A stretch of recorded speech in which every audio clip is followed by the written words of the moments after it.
오늘 28일 함께 나눌 말씀은 열왕기하 4장 38절부터 44절까지 말씀입니다. 한 절씩 교독하시고 마지막 44절은 함께 읽도록 하겠습니다. 제가 먼저 38절 말씀 봉독하겠습니다. 엘리사가 다시 길갈에 이르니 그 땅에 흉년이 들었는데 선지자의 제자들이 엘리사의 앞에 앉은지라. 엘리사가 자기 사원에게 이르되 큰 솥을 걸고 선지자의 제자들을 위하여 국을 끓이라 하매 한 사람이 채소를 캐러 들에 나가 들포도 덩굴을 만나 그곳에서 두루박을 따서 옷자락에 채워 가지고 돌아와 썰어 국 끓이는 솥에 넣되 그들은 무엇인지 알지 못한지라. 이에 퍼다가 무리에게 주어 먹게 하였더니 무리가 국을 먹다가 그들이 외쳐 이르되 하나님의 사람이여 솥에 죽음의 독이 있나이다 하고 능히 먹지 못하는지라. 엘리사가 이르되 그러면 가루를 가져오라 하여 솥에 던지고 이르되 퍼다가 무리에게 주어 먹게 하라 하매 이에 솥 가운데 독이 없어지니라. 한 사람이 바알 살라사에서부터 와서 처음 만든 떡 곧 보리떡 20개와 또 자루에 담은 채소를 하나님의 사람에게 드린지라. 그가 이르되 무리에게 주어 먹게 하라. 그 사환이 이르되 내가 어찌 이것을 100명에게 주겠나이까 하나 엘리사는 또 이르되 무리에게 주어 먹게 하라. 여호와의 말씀이 그들이 먹고 남으리라 하셨느니라. 함께 읽겠습니다. 그가 그들 앞에 주었더니 여호와께서 말씀하신 대로 먹고 남았더라. 아멘. 네, 오늘 말씀은 엘리사가 다시 길갈에 이르렀다 이렇게 말씀하며 오늘 본문이 시작이 되어집니다. 특별히 엘리사가 길갈에 이르렀을 때 그 땅에 흉년이 들었다 이야기를 하고 있습니다. 우리의 인생에도 이러한 흉년의 때와 같은 시기가 찾아옵니다. 평안하고 기쁨과 행복이 넘치는 삶만이 우리의 삶 가운데 주어지는 것이 아니라 눈물과 또 고통, 좌절, 낭망이 우리 안에 찾아오는 그러한 흉년의 때가 우리의 인생 가운데에도 있을 수 있다라는 것을 오늘 이 본문 말씀을 통해서 먼저 함께 기억하기 원합니다. 그러한 때 우리는 어떠한 모습으로 하나님 앞에 서야 하는가, 어떠한 믿음의 모습으로 주님께 나아가야 하는가, 오늘 본문 말씀은 우리에게 잘 가르쳐주고 있습니다. 오늘 엘리사와 같은 믿음을 가지고 어떠한 상황 가운데에도 하나님을 향한 우리의 믿음이 작아지거나 또 잃어버리지 않고 그 믿음의 선포와 고백 가운데 놀라운 하나님의 은혜와 능력을 경험하는 저와 여러분들이 되시기를 예수님의 이름으로 축복합니다. 그 흉년의 때에 선지자의 제자들이 엘리사의 앞에 앉은지라 이렇게 본문은 기록하고 있습니다. 우리는 이 모습을 보면서 우리의 믿음이 어떠한 모습으로 주님 앞에 드려져야 할지 먼저 기억하기 원합니다. 흉년의 때는 어떤 때입니까? 음식이 없는 때이죠. 음식을 못 먹으면 여러분들 경험해 보셨겠지만 매일매일의 삶이 쉽지 않은 것을 우리는 너무나도 잘 알고 있습니다. 음식을 먹지 않을 때 우리의 몸 상태 또 영혼의 상태를 기억해 보면 지금 이 제자들이 어떠한 상태였을까 충분히 상상해 볼 수 있죠. 그러한 상황 가운데 이러한 흉년의 때에 제자들이 한 것은 무엇입니까? 바로 자신의 스승이었던 엘리사의 앞에 앉은 것입니다. 저는 오늘 이 38절에 이 제자들의 모습에 주목해 봅니다. 자신의 영혼과 또 육체가 힘든 이 상황 가운데 이들이 한 행동은 바로 하나님의 말씀을 전하는 이 엘리사 앞에 그 말씀을 기대하는 마음으로 앉았다라는 것이죠. 이것은 결국 하나님의 말씀 앞에 섰다라는 것을 의미할 수 있습니다. 또한 하나님 앞에 섰다라는 것을 우리는 이 제자들의 모습을 통해서 찾아볼 수 있습니다. 그것은 결국 어떠한 자리입니까? 바로 예배의 자리. 우리가 이러한 이 제자들의 모습을 닮아 하나님 앞에 서 있어야 할 그 자리가 바로 예배의 자리임을 우리는 이 말씀을 통해서 알 수 있는 것입니다. 그들이 한 것은 하나님의 말씀을 듣기 위해서 자신의 스승 앞에 앉은 행동이었음을 우리는 분명히 기억해야 합니다.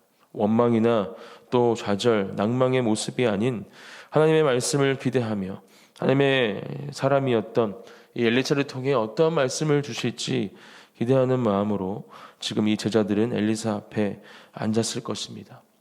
저와 여러분들의 믿음의 모습 또한 이렇게 하나님 앞에 서는, 그 말씀 앞에 서는 예배의 자리로 나아가는 믿음의 모습이 되어지기를 예수님의 이름으로 축복합니다. 그러한 모습 가운데 하나님은 놀라운 일을 행하실 것이고 우리에게 하나님의 은혜를 베풀어 주실 줄 믿습니다. 그렇게 제자들이 자신의 앞에 앉았을 때 엘리사는 자기 사원에게 이렇게 말합니다. 큰 솥을 걸고 선지자의 제자들을 위하여 국을 끓이라 하매 이렇게 말씀하고 있죠. 놀라운 믿음의 선포가 아닐 수 없습니다. 흉년과 큰 솥은 어울리지 않은 단어이죠. 음식이 없는 그때에 큰 솥을 걸고 국을 끓이라, 이러한 명령은 누가 봐도 도무지 이해할 수 없는 명령입니다. 하지만 엘리사는 믿음을 가지고 자기의 사원에게 큰 솥을 걸고 거기에 이 제자들을 위해서 국을 끓이라 명령하고 있습니다. 우리가 가져야 할, 우리가 배워야 할 믿음의 선포, 믿음의 고백이 바로 이와 같아야 할 줄 믿습니다. 온 우주 만물을 창조하시고 저와 여러분들을 하나님의 형상대로 창조하신 하나님 아버지, 나의 삶의 모든 주권을 가지고 계시며 나의 삶을 인도하시는 우리의 아버지 되시는 하나님께서 바로 이러한 믿음을 우리에게 원하고 계신다라는 것입니다. 그리고 그러한 믿음이 있을 때 이어지는 말씀에서처럼 그 흉년의 때 우리의 영혼과 육체를 힘들게 하는 그때에 하나님의 은혜를 경험하며 배부름을 경험하는 놀라운 은혜의 삶을 시간을 경험하게 될 것이라는 것을 우리는 다시 한번 이 말씀을 통해서 기억해야 할 줄 믿습니다. 39절 말씀입니다. 한 사람이 채소를 캐러 들에 나가 들포도 덩굴을 만나 그것에서 두로박을 따서 옷자락에 채워가지고 돌아와 썰어 국 끓이는 솥에 넣되 그들은 무엇인지 알지 못한지라. 한 사람이 채소를 캐러 갔다가 두로박을 따서 가져오게 되고 그것을 이 국 끓이는 솥에 넣게 됩니다. 하지만 그것은 독이 있는 두로박이었죠. 바로 이것을 간파하고 40절 말씀에 보면 무리가 국을 먹다가 그들이 외쳐 이르되 하나님의 사람이여 솥에 죽음의 독이 있나이다 하고 등이 먹지 못하는지라 이렇게 말하고 있습니다. 이 상황 가운데 엘리사가 한 것은 무엇입니까? 한 행동이 이렇게 기록이 되어 있습니다. 41절 말씀에 보면 엘리사가 이르되 그러면 가루를 가져오라 하여 솥에 던지고 이르되 퍼다가 무리에게 주어 먹게 하라 하매 이에 솥 가운데 독이 없어지니라 이렇게 기록하고 있습니다. 하나님께서는 우리에게 믿음을 원하십니다. 온전한 믿음, 또 하나님을 향한 굳건한 믿음이 하나님 앞에 드려지기를 하나님께서는 원하고 계십니다.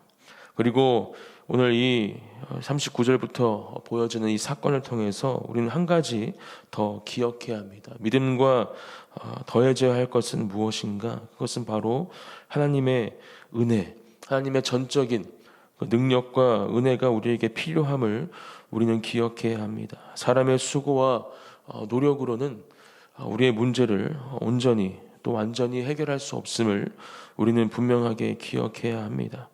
오늘도 한 사람이 채소를 캐러 가서 두로박을 국에 넣었지만 그것은 독이 있는 음식이었고 그것으로 인해서 이 흉년의 문제는 해결되지 못했습니다. 하지만 하나님의 은혜가 오늘 여기서 말하는 이제 가루를 그 은혜로 우리는 이해할 수 있을 텐데요. 그 은혜가 주어졌을 때 이 음식은 먹을 수 있는 음식이 되었고 이 흉년의 문제를 해결할 수 있는 하나님의 은혜를 경험하는 놀라운 기적의 역사가 되었음을 우리는 분명하게 기억해야 한다라는 것이죠. 우리의 믿음과 더해져야 할 것, 그것은 바로 하나님의 은혜임을 이 시간 기억하고 오늘 이 새벽 그렇게 하나님 앞에 기도하며 나아가기를 소망합니다. 우리의 믿음이 하나님 앞에 온전히 드려지기를, 또 그 믿음 가운데 하나님께서 우리에게 주시는 그 놀라운 은혜와 사랑이 더해질 때 우리의 삶에 하나님의 기적이, 또 하나님의 은혜가 경험되어지고 또 누려지게 될 것을 믿음으로 고백하며 그렇게 기도의 자리로 나아가는 저와 여러분들이 되시기를 예수님의 이름으로 축복합니다. 42절부터는 또 한 사건이 기록이 되어 있습니다. 42절 말씀, 한 사람이 바알 살라사에서부터 와서 처음 만든 떡 곧 보리떡 20개와 또 자루에 담은 채소를 하나님의 사람에게 드린지라 그가 이르되 무리에게 주어 먹게 하라, 이렇게 기록하고 있습니다. 이 당시 북이스라엘의 상황을 다시 한번 살펴보면 우리가 그동안 이 런기 상하의 말씀을 통해서 너무나 잘 알고 있었지만 하나님이 아닌 다른 것들이 하나님의 자리에 자리하고 있음을 우리는 너무나 잘 알고 있습니다. 하나님을 예배하고 하나님을 높여드려야 하는 이 땅 가운데 하나님이 아닌 다른 우상들이 이 이스라엘 백성들의 숭배의 대상이었고 그것으로 인해서 계속해서 하나님의 심판과 저주가 임하고 있었음을 우리는 너무나 잘 알고 있죠. 그리고 그렇게 하나님을 예배하기 위해서 세워졌던 제사장들도 지금 다 남유다로 가 있는 상황임을 우리는 알고 있습니다.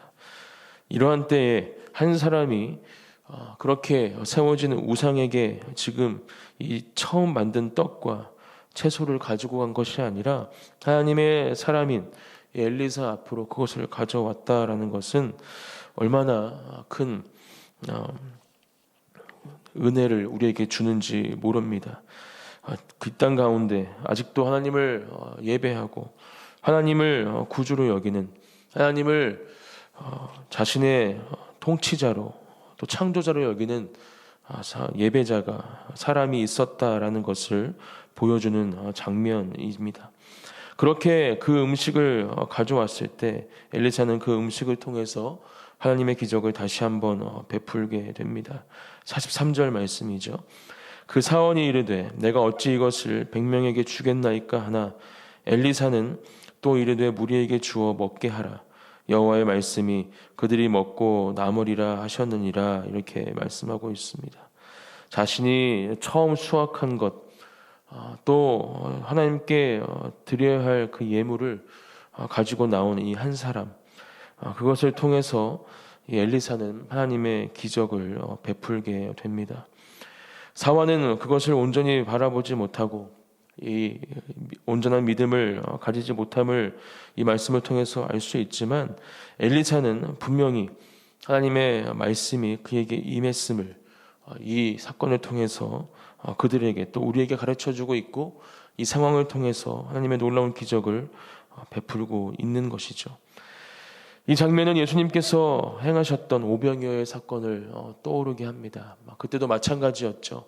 제자들은 그 오병이어의 음식을 보고 어떻게 이 수많은 사람들을 이 음식을 통해서 먹일 수 있겠습니까?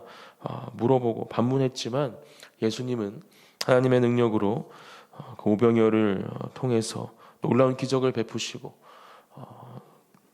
그 수많은 사람들을 배불리 먹였던 사건을 우리는 분명하게 기억하고 있습니다. 오늘도 그 보리떡 20개 또 자루에 담은 이 채소를 통해서 이 100명이 넘는 사람들이 하나님의 은혜를 경험하는 사건을 보십시오. 살아계신 하나님께서 오늘도 저와 여러분들의 삶 가운데 이 놀라운 하나님의 은혜와 능력을 베풀어 주실 것을 또한 믿음으로 선포하는 이 기도의 자리가 되기를 예수님의 이름으로 축복합니다. 43절 말씀에 보면 여호와의 말씀이 그들이 먹고 남으리라 하셨다, 이렇게 엘리사는 고백하고 있습니다. 이 상황 가운데 흉년의 때에 엘리사는 계속해서 하나님께 묻고 있었던 것으로 우리는 이 말씀을 통해서 이 엘리사의 믿음을 살펴볼 수 있습니다. 하나님, 지금 이 흉년의 때에 나의 제자들이 또 이 수많은 사람들이 굶주리고 있습니다. 이 상황 가운데 저는 무엇을 해야겠습니까? 어떻게 해야겠습니까? 그렇게 묻고 있었을 것이고 하나님은 분명히 그 질문 가운데 답하고 계신 것이었습니다. 내가 너희들을 먹이겠다.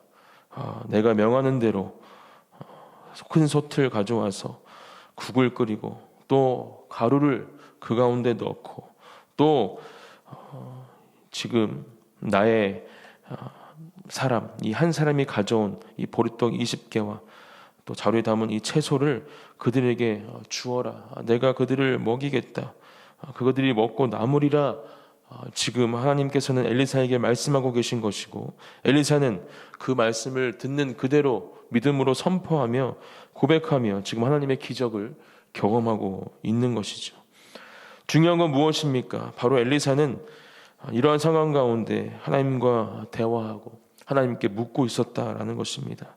우리 또한 우리의 믿음의 모습이 이러해야 할 줄 믿습니다. 우리의 삶의 모든 자리 가운데, 특별히 어려움을 겪고 이런 환난과 고통이 찾아오는 이 흉년의 때에 우리는 하나님께 나아가야 할 줄 믿습니다. 하나님께 물으십시오. 주님, 제가 어떻게 해야겠습니까? 무엇을 해야겠습니까? 무엇을 위해 기도해야겠습니까? 그렇게 하나님 앞에 나아갈 때 하나님은 우리에게 말씀해 주실 것입니다. 오늘 엘리사에게 하셨던 그 말씀이 우리에게도 임하게 될 줄 믿습니다. 묻지 않는 것에서 문제는 시작이 됩니다.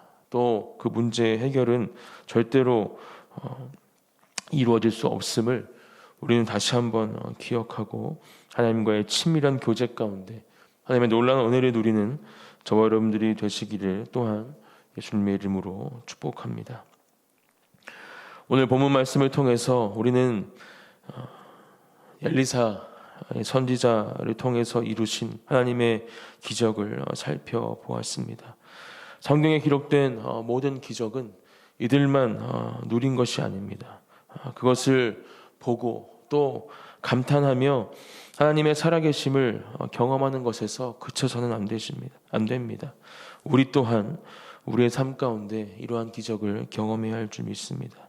또 지금도 하나님은 우리 삶 가운데 이런 기적을 베풀고 계심을 믿음으로 고백하는 저와 여러분들의 되시기를 예수님의 이름으로 축복합니다. 우리 개인의 삶 가운데, 우리의 가정과 또 우리 교회 가운데 이러한 놀라운 일을 행하시고 계시고 또 앞으로도 행하실 주님을 믿음의 눈으로 바라보며 승리하는 삶을 살아가시는 저와 여러분들이 되시기를 예수님의 이름으로 축복합니다. 제가 기도하고 기도의 자리로 나아가겠습니다. 하나님, 감사합니다. 우리의 삶 가운데 놀라운 기적의 은혜를 베풀어 주시는 지금도 그 사랑으로 그 기적을 베풀고 계시고 또 앞으로도 우리가 경험하지 못한 그 놀라운 기적을 베풀어 주실 하나님을 기대하는 이 기도의 자리 가운데 아버지께서 역사하시고 함께하여 주시옵소서.